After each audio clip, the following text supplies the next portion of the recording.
Okay, let's take a look at the method of initial rates and two of the ways that these problems can be presented, or two of the more common ways at least. So here we have three different questions. We're given this chemical reaction that's happening here, and you can see the rate is defined as the change in bromate with respect to time. And then if we look down here, we see that we have some experimental data, as is typical for method of initial rates. And then we're asked some questions. We're asked, what is the order of each reagent? What is the order of the overall reaction? And then what is the rate constant K? So let's go ahead and take a look at these three different questions. By far, the first question is the hardest one, I think, but it's not too tough. So let's take a look at that. So we're going to start with A here, and we're just going to try and figure out what is the order of each reagent. So when they're asking about the order of each reagent, at least in the method of initial rates, your first step is going to be to write the differential rate law out. Typically, you'll see that just referred to as the rate law. And to write that out, all we do is we take all of the reactants that we see over here and we multiply them times one another. The concentrations of each one times one another. And then we're saying we don't know what power these should be raised to, so we're going to call those two different variables x and y. And the other important thing is, so we're saying that the rate is proportional to the concentrations of the reactants, and the proportionality constant is just k, the rate constant. But so you start out by writing this expression. So rate is equal to k, which is the rate constant, times the concentration of reactant 1 times the concentration of reactant 2 raised to some power. We don't know what that power is, right? We don't want to make the mistake of taking these coefficients and just plugging them in there. That's what we did for equilibria. This is not the same thing, even though I know it's really tempting to do that. So in order to figure out the order of each reagent, what they're asking for is what are these numbers? So if x is equal to 1, you would say that reaction is first order in bromate. If x was equal to 2, it would be second order. And the same is true over here. If y is equal to 1, then it's first order in bromide. And so let's figure out how we can calculate x and y. So if we come over to our data, what we're going to do is we're going to look for... Oh, I'm missing a piece over here, sorry. And so this reaction has 3 reactants. Let me put a plus sign here. So we need to put that one in there as well. There we go. So we're going to raise that to the power z. Everything else I said, it holds true here. So, all right. So now we're going to come over here and we're going to look at this data. And what we want to figure out is, let's start with bromate since that is the one farthest to the left. We want to find places where bromate changes in concentration, but the other reactants stay the same. And so, for example, if you look at this bromate going from experiment 3 to experiment 4, the concentration has been halved. But if you come and you look at what's going on with the bromide concentration, well, that's also been halved, and the H plus concentration has been doubled. And so that's not really what we're looking for here. So that doesn't work. Instead, if we look at going from experiment 1 to experiment 2, we see that the bromate concentration has been doubled. But the concentration of bromide stays the same, 0.1 molar and 0.1 molar, and H plus stays the same, 0.1 molar and 0.1 molar. And what this allows us to do is isolate out what has happened to the rate in response to changing the concentration of one of the reactants. Right, so if these are held constant and we see the rate change, the initial rate of this reaction change, we know that that change must come from the bromate. And so now we just need to figure out how to translate that into solving for the order of the reaction, or at least the order of the reactant, over here. So we want to figure out x. So the way that we're going to do that is we're going to take the rates. So we're going to take rate 1. Actually, we're going to take rate 2.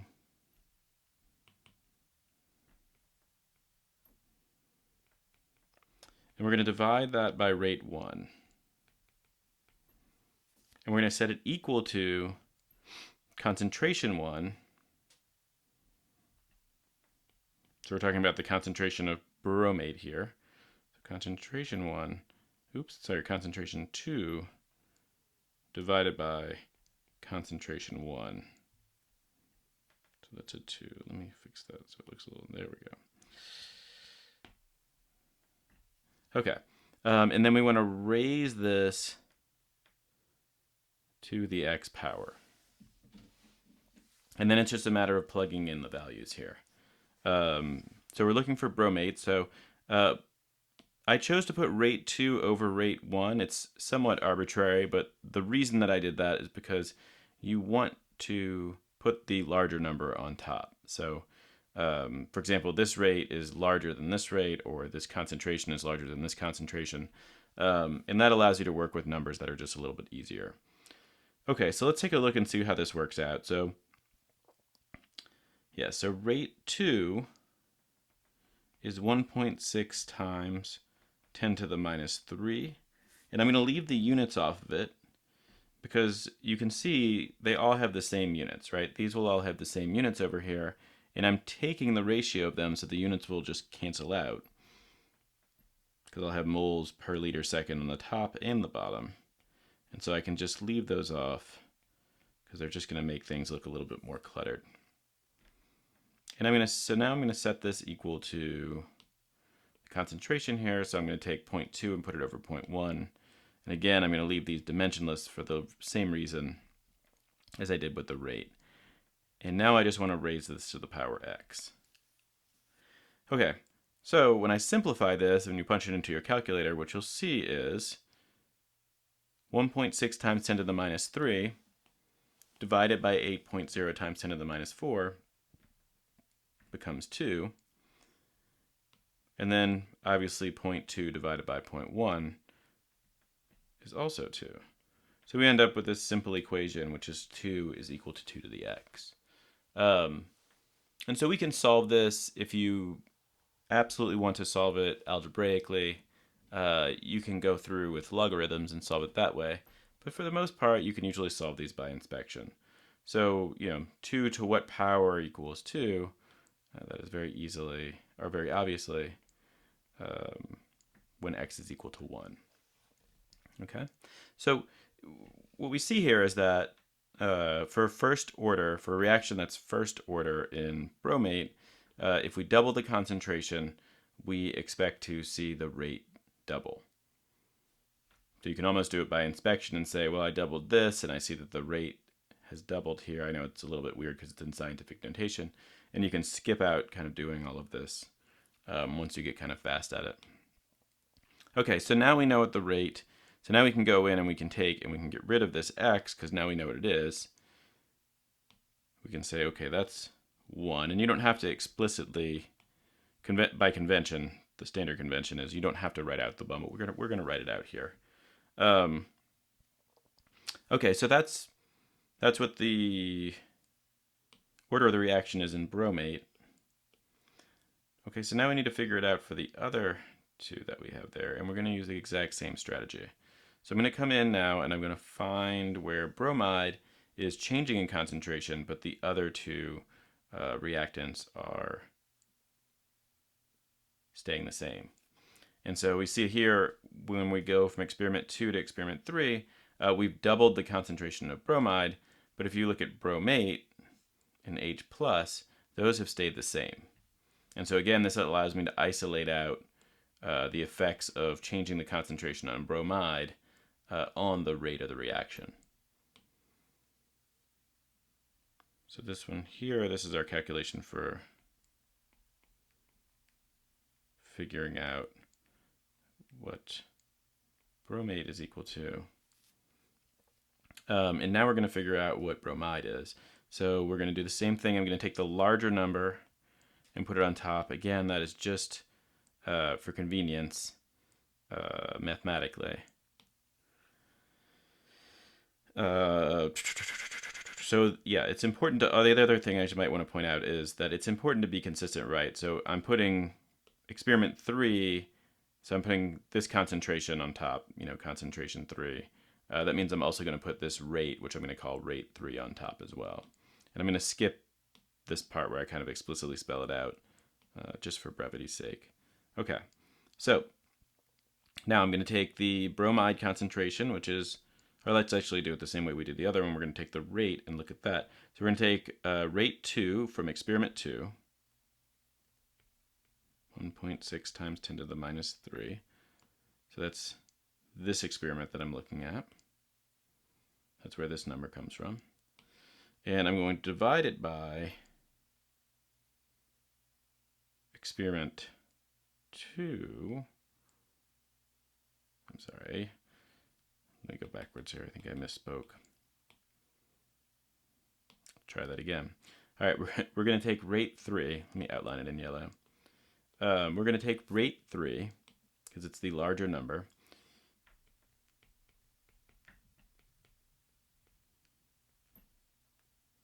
And we're going to divide it by rate 2 because it's the smaller number.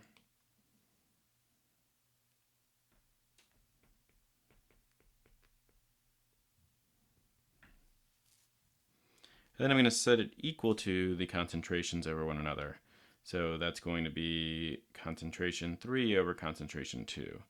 So 0.20 divided by 0.10. And I'm going to raise this to the power of y because we're looking at bromide. And what we'll see again, once we simplify this, is that it simplifies down to 2 is equal to 2 to the y. And so what does y equal? Very obviously it equals 1 here. So that tells us the order for bromide. So now we know what bromide is. And we can come up here and we can put that in to our rate law expression, the differential rate law. And so now all we have to do is figure out this last one for hydrogen. And we're going to do the exact same strategy here. We're going to figure out where hydrogen is being changed and where the other reactants are not. And so if we come down here to the bottom, we see hydrogen at 0.2. And then we want to come over here. So this one's a little harder to find. We can't go from experiment 3 to experiment 4 because what you will see is that bromate, for example, bromate is also changing there. And so we wouldn't be able to isolate out just the effect on H+. I know that it has to be this one. Experiment 4 has to be involved in this because the H+ concentration is the same in all of the others. So it's got to be changing. So it's got to be going from either 1, 2, or 3 to 4. So it's just a matter of kind of looking around and figuring out which one that is. So if you come up to the top, what you see is that in experiment 1, let me outline them in red. So in experiment 1, these are 0.1 and that's 0.1. And then we move to to experiment 4, we notice that they also are still 0.1. So the concentrations there have not changed at all for those. And so that is the appropriate experiments to use to figure out the rate, the order for H+ here. Okay, so let's go ahead and do what we did before. So we're going to take the larger number, so we're going to go with experiment 4 over experiment 1. And let me at least write that out. So we're going to go experiment 4 over experiment 1. That's sort of to keep us on track so we don't make a mistake. Okay, so experiment 4 over experiment 1. So we just want to take the rates then. We take the rate from experiment 4, which is 3.2 times 10 to the minus 3. And we're going to divide that by 8 times 10 to the minus 4. And we're going to set that equal to concentration 4 divided by concentration 1, which is just 0.20 divided by 0.10. And then we're going to raise those concentrations to the order we're trying to find. So we're trying to find H plus, so we're going to raise it to Z. So that's what we're trying to find, that variable there. And so what we end up seeing here is that 8 goes into 32, or whatever, 8 times 10 to the minus 4th goes into 32. 3.2 times 10 to the minus 3, 4 times. And 0.1 goes into 0.2 twice. And so we end up with this expression where 4 is equal to 2 to the z. So again, we can just solve this by analysis and say, well, z is just going to be equal to 2.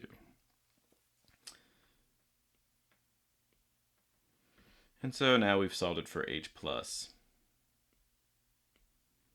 We know what z is equal to for h plus. So it's first order in bromate, it's first order in bromide, and it's second order in H plus. And so now we have most of what we need for the rate law.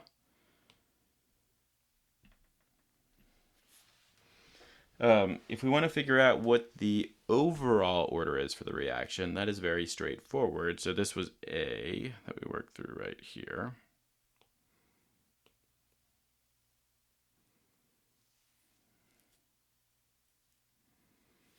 Maybe I can mark those. The colors come through a little more easily.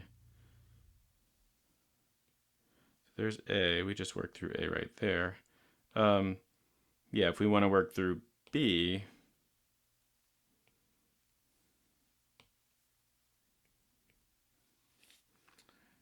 how we go ahead and do that.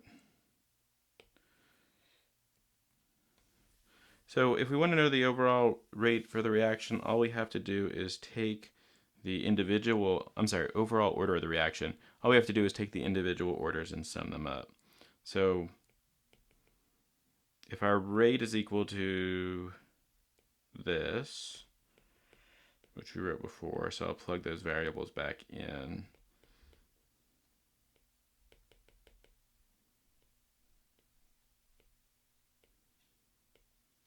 The overall rate, so the individual rate for one of these, we would say like the rate, the order, I'm sorry, I keep mixing up order and rate, but sorry, the order of bromate here is just going to be whatever X is, and the order of bromide here is going to be whatever Y is, and the order of H plus is going to be whatever Z is.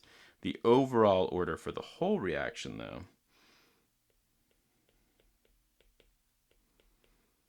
that's just going to equal X plus Y plus Z. So all you have to do is take and sum up these exponents to get what that is. And so we've already solved for those exponents up here, right? 1, 1, and 2.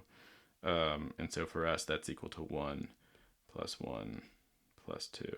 And so what's the order of the reaction there? The overall order of the reaction is fourth. So you would say this is the fourth order reaction overall, and it's first order in bromate, first order in bromide, and second order in H plus. So that's how you calculate the overall order of the reaction. Now, if we wanted to calculate this final piece here, we have to do a teeny amount of math. But so if you can get to this point, I think this is, for a lot of these methods of initial rate problems, this is kind of the heavy lifting. But with a little bit of practice, I think you won't have a lot of problems with it. Okay, so the last part is, what is the rate constant K? So we have our rate law. Ultimately, what we're trying to do with these is we're trying to, if you were actually trying to be, if we weren't just taking a class to learn this stuff, you want to be able to use this equation that we've developed here. It takes the rate, it tells you the rate, and it relates it to these different concentrations. So if I know the concentration of bromate, bromide, and H+, I can calculate the rate at that particular instant of the reaction. That's sort of the idea here, right? But if we're going to be able to do that, we're going to need whatever K is, the rate constant. And that, just like the order of the reaction, has to be something that's determined experimentally. And so how are we going to do that?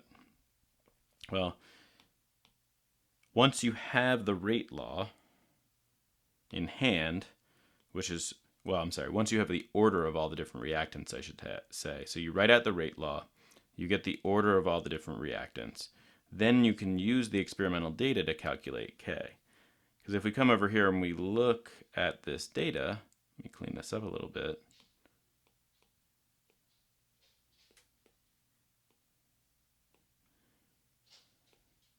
Let's see what we've got over here. So we've got, let's say we want to solve, let's say we want to figure out what K is. So we've got our rate law that we've written out.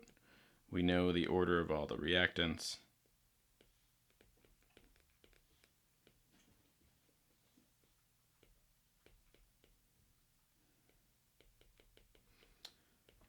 What do we need to know?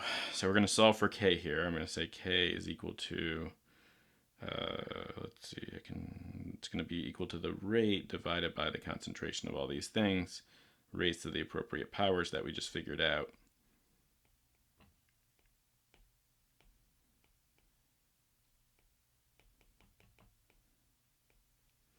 Okay, and now we can come back up and we can look at our experimental data. What do we have? We have any one of these experiments we can use to solve this, right? So we've got bromate concentration. Let's look at experiment 1. Experiment 1, we have bromate concentration, bromide concentration, and H plus concentration. If we come down here and look at that, that takes care of all of these variables, so we know what those are.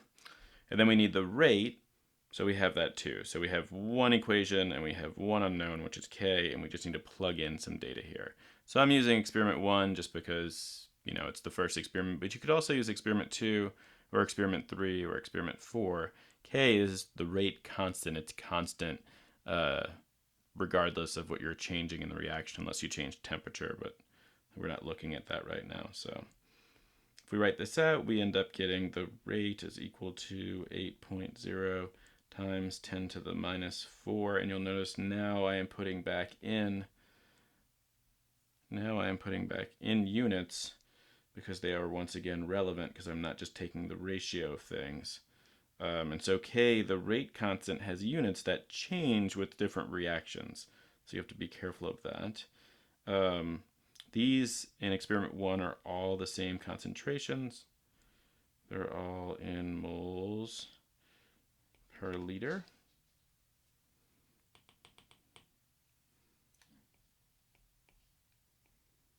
So I'm writing that as inverse liters. And I'm going to write that again because that is the same concentration that we have for bromide. And then in the last one, the same thing is true. It's 0.1, but remember that it's second order. It's second order in H plus, so I got to square that. Okay, so now all we're doing is we're solving for K. So we're just, punching this into our calculator. The units can get a little bit squirrely here, but you just got to keep track of them. So let's see. So we end up with 8 times 10 to the minus 4th.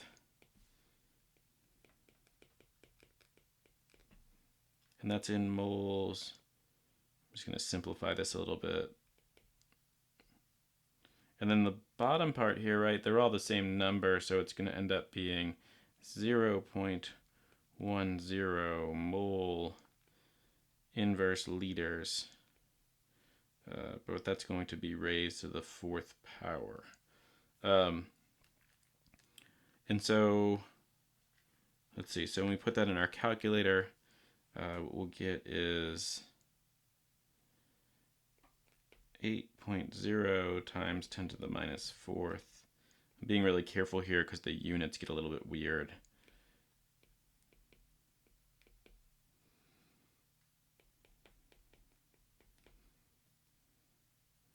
So we're going to have mole raised to the 4th over liters raised to the 4th, or inverse, I don't know how you'd say that, liters, inverse liter to the 4th or something like that.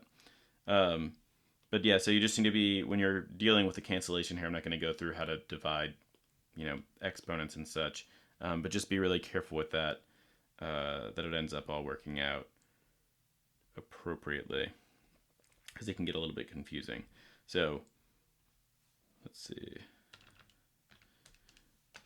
Let me punch it into my calculator really quick. So we've got 8 times 10 to the minus 4th divided by 1 times 10 to the minus 4th. So that comes out to be 8. Then I should have been able to do that in my head. But so we've got 8 here. And then, yeah, what do our units cancel out to be? So this is mole on the top and mole fourth on the bottom. So that's going to become mole inverse, or mole to the -3.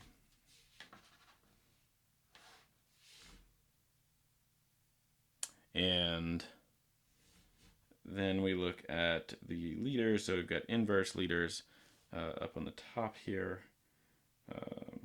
And we've got liter to the -4th on the bottom. So we end up with liters cubed coming up to the top there. And then inverse seconds, there's not anything to do with that. So yeah, so you'll notice the units on K, yeah, how would you interpret this?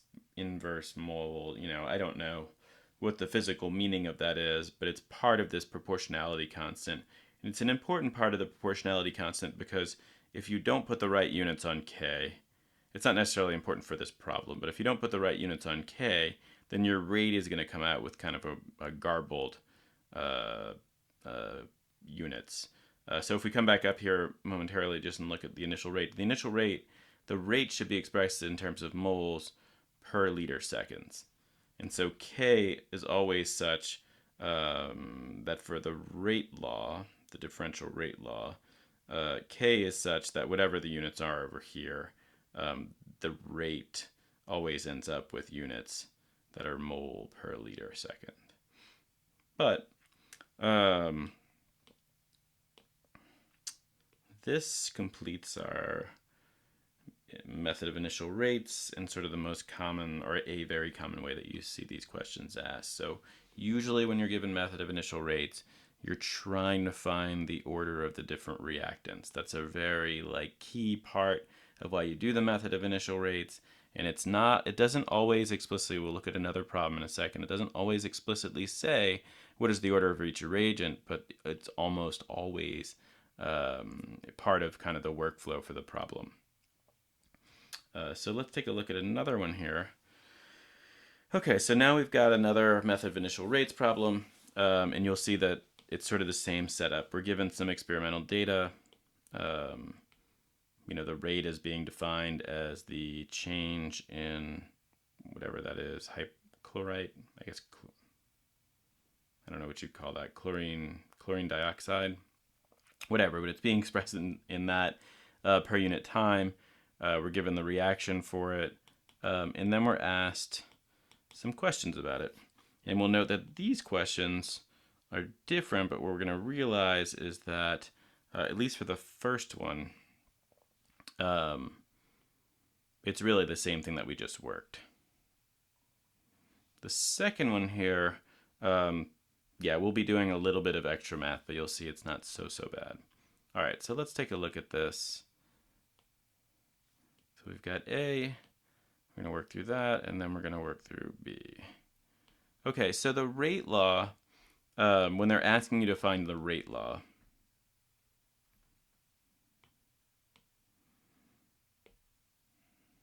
specifically what they're asking for, they're not asking for you to just write out the generic kind of rate law where we don't really know anything.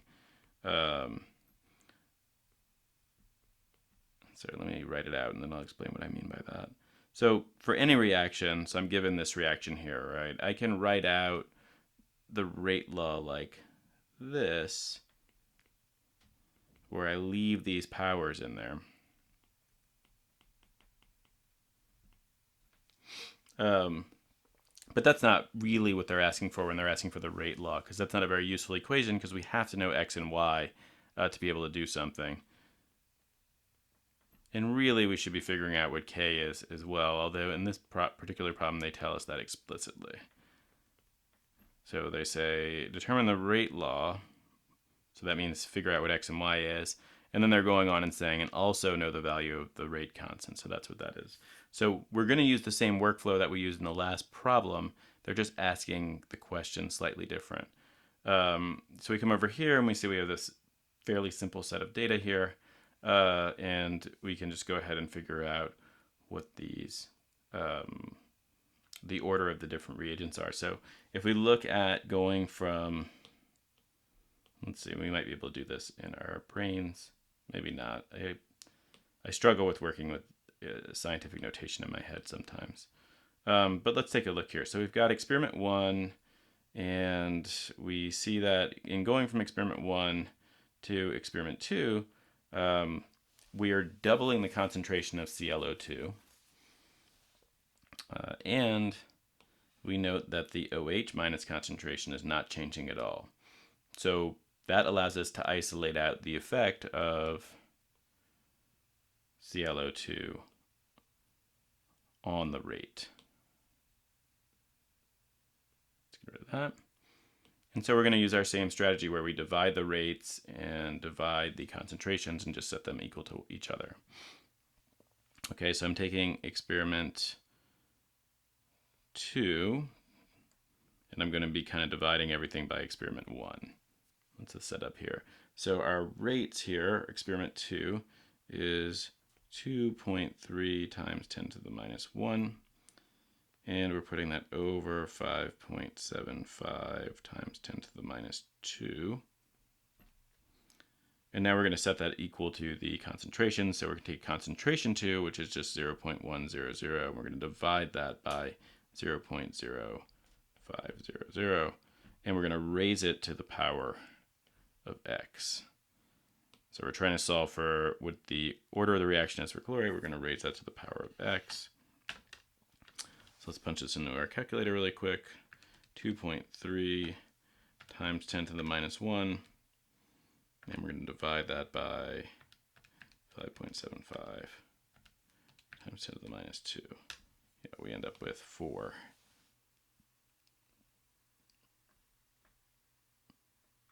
So let's see, so that's going to be equal to 4.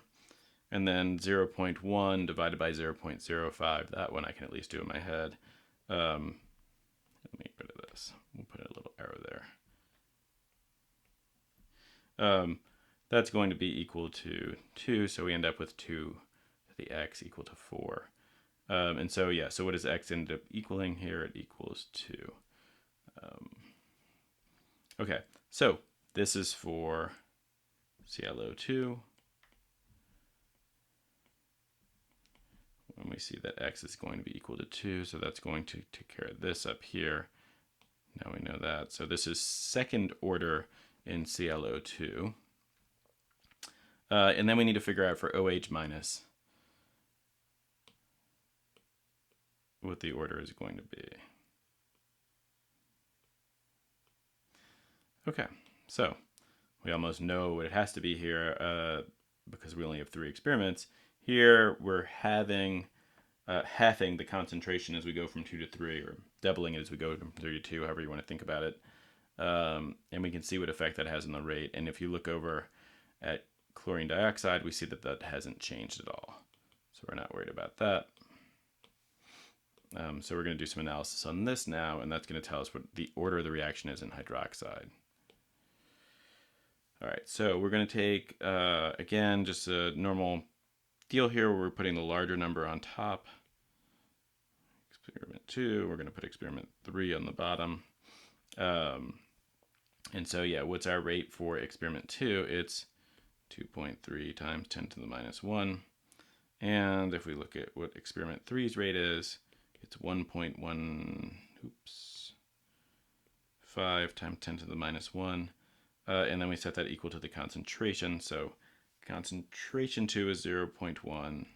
So I'm pulling that number from here. Concentration 2, rate 2. And then, yeah, what's concentration 3? It's 0.005. 0.0500. And then we want to raise this to the power of y, because that's what we're trying to figure out. So this one we actually could have done probably by inspection, and I'll talk about that in a second, but let's take a look. So the rates reduce down to 2, and then we see it equal to 2 to the y, and so y is equal to 1. So all I did was take this, divide it by this. That gives me 2 to the y. I took this and divided by that.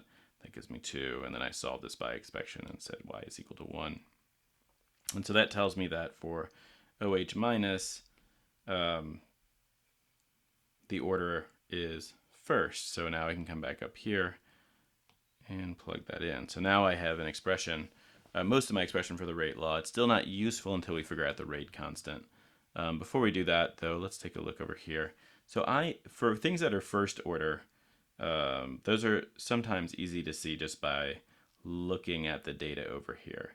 So here we've got 10 to the minus 1, so we can kind of ignore that scientific notation. And we see that 2.3 is exactly double 1.15. And if the concentration, when we can look at the concentration, we see that the concentration is going from 0.05 to 0.1, so it is also doubled. So if I double the concentration and the rate doubles, then it's first order. That's essentially what it means for something to be first order. And it doesn't necessarily have to be doubling. It could be, for example, tripling. If I triple the concentration between 3 and 2 and the rate triples, it's still first order. They just go up by the same sort of factor. You'll notice in second order what happens, right, is that I double the concentration, but what happens to the rate is it quadruples. And so that's what happens for a second order reaction. And you can also kind of sometimes do those by inspection as well. In an exam situation, sure, go ahead and just write everything out. It doesn't hurt necessarily to do this. You lose a little bit of time, but this is very reasonably straightforward to do. And it probably helps with just kind of good bookkeeping. It's always difficult with exams because you're trying to balance speed with kind of being careful that you don't make any kind of accidental arithmetic errors. Okay, let's look at part B. Oh, I forgot about the rate constant. So our rate constant calculation is exactly what we did in the last problem. All we're going to do is we're going to say we know the rate law is equal to this. So I'm rewriting it down here. So this is for the rate constant solution. And then I just want to solve for k. So k again is going to be equal to the rate divided by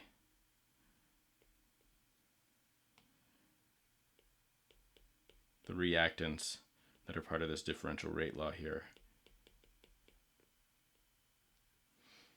And we can just plug in all the values here. So we'll choose experiment 1 again just for convenience. Well, actually, why don't we go ahead and choose experiment 2 this time. So experiment 2 is nice because these concentrations are the same for ClO2 and OH minus. So that might make our math a little bit easier. So our rate for experiment 2 is 2.3 times 10 to the minus 1. And again, I'm going to keep my units here. And then the bottom, I'm just going to simplify this. This is 0.1. I'm going to leave off my significant digits just because they take up a lot of space. This is in moles per liter, so I'm going to write it out like this. This one is squared. And then we have another of the identical term.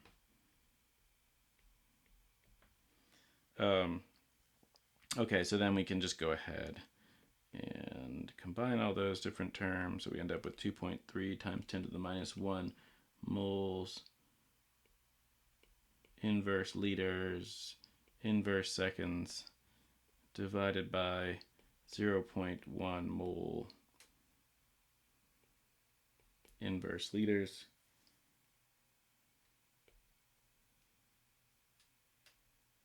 And that's all going to be cubed.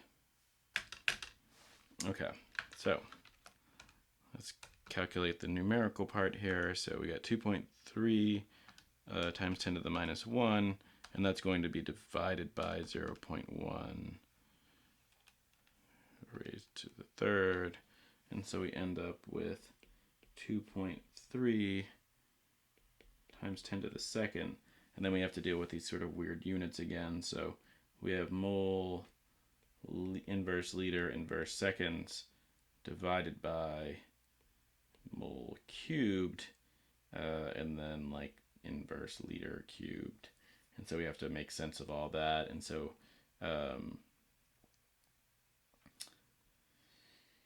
let's see, so we end up with 2.3 times 10 to the second, which we can just write out as 230. So we have 230, and then yeah, what's happening here? Let's see.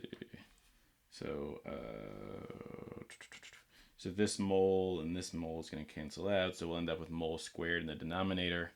And so we're just going to write that just for, because it looks a little cleaner, we're going to write it up in the numerator, we put a negative on it. So mole to the -2.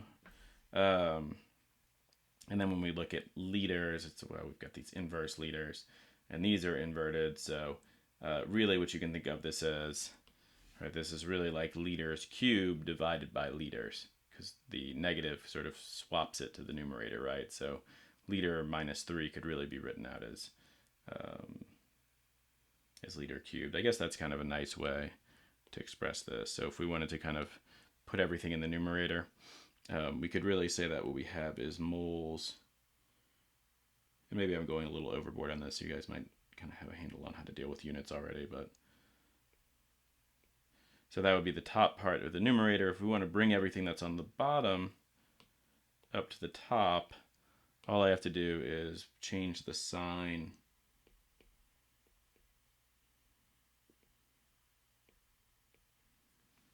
on the exponent. So you'll notice -3 is now 3, and this, which is 3, is now -3. But that allows me to kind of write everything out in the numerator. And now when I multiply those across, it's just simply adding up what the exponents are. So I end up with 230. This is mole to the 1. And so 1 minus 3 gives me -2. And then when I look at the liters, it's liter -1 and liters cubed. So it's just 3 minus 1. So that becomes liters squared. And then, of course, inverse seconds aren't going to those aren't going to be canceled out with anything. So it's just stay the same. And so that's what K ends up equaling. And so that's how you find the rate constant. So it's sort of the second part of this first question. And it's exactly the same as we did in the other problem. So this part B, though, what would be the initial rate for an experiment with these particular concentrations? That we haven't done yet.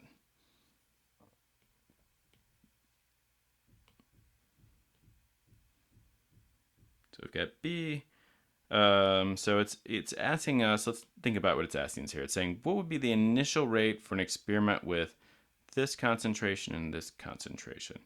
So this kind of gets lost in these problems sometimes, like what we're actually doing here. But like, if we have the rate law, what does the rate law, the differential rate law at least tell us? It allows us to relate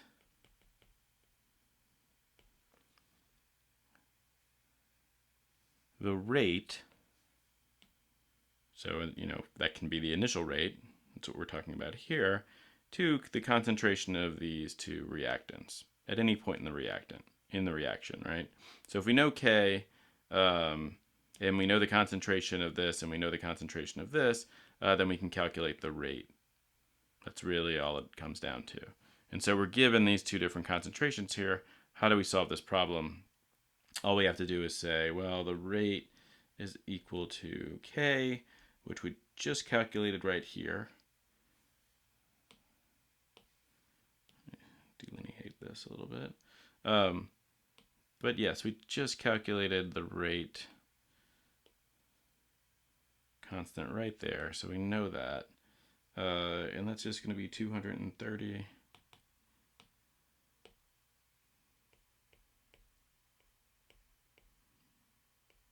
And we're going to see how these units end up working out nicely for us. So that's K. And then we're going to multiply that times ClO2 concentration squared. So they give it to us in moles per liter. I'm going to rewrite that as mole times inverse liter. And that's going to be squared. And then we're going to multiply that finally times the OH concentration that they're giving us. All right, so we're given that up here. And that's going to be 0.0844 moles, and that's going to be in inverse liters as well. And so this was going to give us our instantaneous rate. And if we did everything right, the unit should work out to be in moles per liter seconds. So honestly, dealing with the units is the most painful part of this. And on an exam, it may not be completely necessary to go through and deal with the units. It just sort of depends on what they're asking for. And if it's multiple choice and et cetera, et cetera. So it just sort of depends on your situation. So let's get rid of the numbers first. So 230 times 0.175 squared times 0.0844. That ends up being equal to a rate of 0.59. All right, so if we did everything right, our units should all cancel out nicely, and we can see what that looks like here. So the only thing that makes this a little bit messy is we have a square there. So let me rewrite them. So we've got, for this first part here,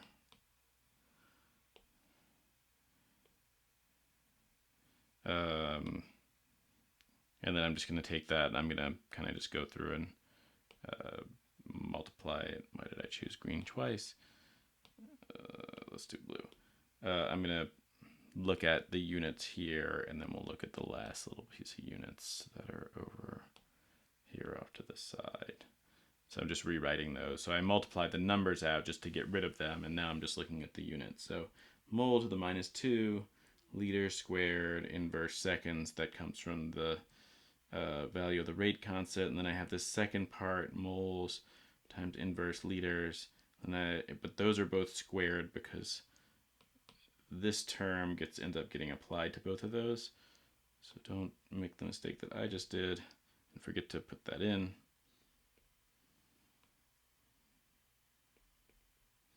And then the last little bit here, we have moles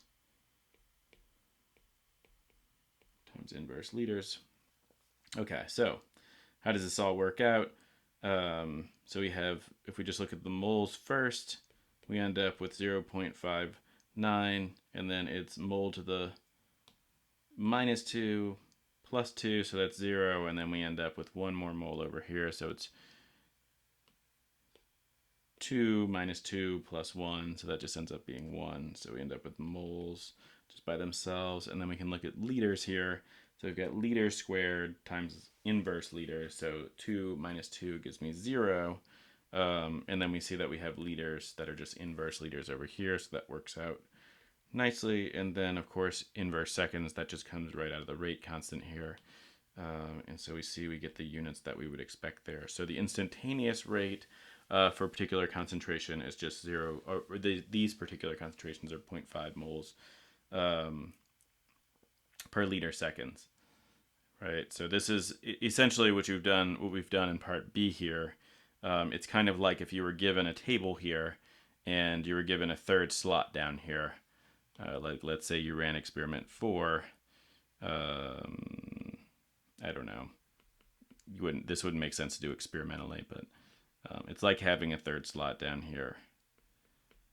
And the question mark would be like, what is this answer? And so you could use this data up here to figure out what that initial rate would be for these concentrations. So it's sort of, but it sort of tells you the power of doing, of sort of having the rate law in some sense. You wouldn't have to run experiment 4 in order to figure that out if this experimental data is good. Right, so we can now, once you sort of run these first 3 experiments, I can take any concentrations here and figure out what the rate is going to be. I can take any concentrations and figure out what the rate is going to be. So I no longer have to go through and do this experiment, right? That's sort of the power of being able to model things mathematically. Like if I wanted to know, if you just bluntly just only needed to know the rate for like the concentration of ClO2 and OH minus, you could just run this experiment and measure the initial rate and be done with it. But if you want to be able to sort of mathematically model this thing, that's what this whole deal is over here. So I run multiple experiments, but once I get through a few of them, now I don't ever have to worry about running any other experiments. I know what the initial rate is going to be regardless of the concentration of both of these things. Like I can just plug those into this equation that I worked out, and I'm good to go. And so that has, some value in engineering, chemical engineering and such. Well, we'll see that's actually more useful. So this is the differential rate law. So it's related to, we're defining it here as being equal to negative dLCO2 dt. And that's equal to this whole expression that we just figured out, K. I don't need to rewrite it. But this is equal to this. And yeah, that's useful, but we're going to look at is if you take this and you do the integral of it, which we're not going to have to do the calculus, but the integral of this gives us what is called the integrated rate law. And that actually turns out to be a much more useful equation because it relates concentration and time. So you can say things about the different times in the reactions and the concentrations at those particular times. Whereas here, it just kind of tells you the rate of the reaction, for a particular concentration, which is a less useful metric. Okay, but so this is most of the stuff that you kind of need to cover for method of initial rates. Hopefully that helps. Generally, what you're going to be doing is figuring out the order of the different reactants that you have there. That's almost always going to be your first step with a method of initial rates.